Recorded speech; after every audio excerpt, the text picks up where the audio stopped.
5 years after our son was born, I finally faced the truth. My wife didn't love me, or our boy. Determined to end this miserable marriage, I made plans to leave and take our son with me. But fate had other ideas. A car accident cost me a kidney and took our son's eye. At my lowest point, my usually distant wife fell to her knees right in a hospital corridor, begging for forgiveness. She swore she would spend the rest of her life taking care of us. We decided to give her one last chance, a 100-day trial. If she made it, we'd stay together. But on the 99th day, my son and I overheard her talking to the attending physician. "Emma," the doctor said, "did you really arrange that accident to secure organs for Daniel Carter's son? You did that to take a kidney from your husband and an eye from your son. Was it worth it?" Emma Evans's voice was eerily calm. "It was worth it. As long as Daniel is happy, I'd do anything." "And what if your husband and son find out?" She fell silent for a moment, then instinctively touched the wedding ring on her hand. "Then they'll never know. They just want a family. I'll do everything I can to make up for it." So the changed woman we thought we knew was just an act, a carefully built lie. The happiness my son and I had begun to believe in was nothing more than a story she'd crafted to protect the person she really loved. Every kindness, every effort, it had all been quietly weighed and paid for in advance. In the office, Emma Evans carefully reviewed the report the doctor had handed her. At last, a heavy weight lifted from her chest. "Teddy's eye is perfect. Now that Zion can be discharged, I can finally relax." The doctor's anger simmered. He couldn't hold back. "Emma, no matter how good Daniel is, he's not your husband. You risked taking Teddy's eye without consent, for Zion. If anyone found out, the entire hospital would be shut down. Was it really worth it?" Emma's eyes went cold. She slammed the report onto the desk. "That's enough. You have no say over what I do. Daniel has only Zion. How could I bear to watch him suffer? It's just an eye. It won't affect Teddy's life."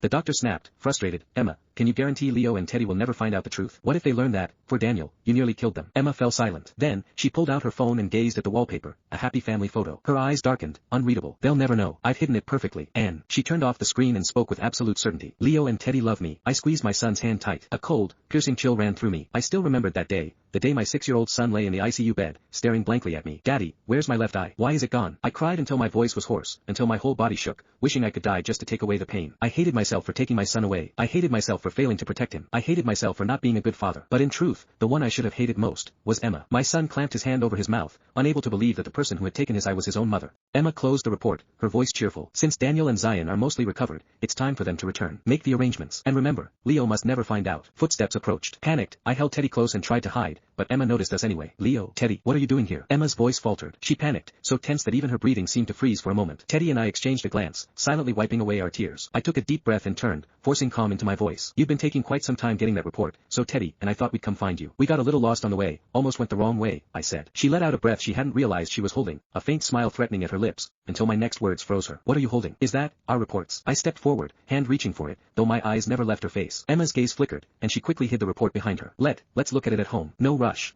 I saw her lips pale from nervousness, and a trace of irony crossed my eyes. Withdrawing my hand, I turned and left with my son. She froze for a moment before hurrying after us, scooping our son into her arms. Like before, her gestures were tender, careful, filled with affection. But this time, my son didn't wrap his tiny arms around her neck. His body was stiff, his gaze vacant. She didn't notice anything amiss, holding him all the way to the car.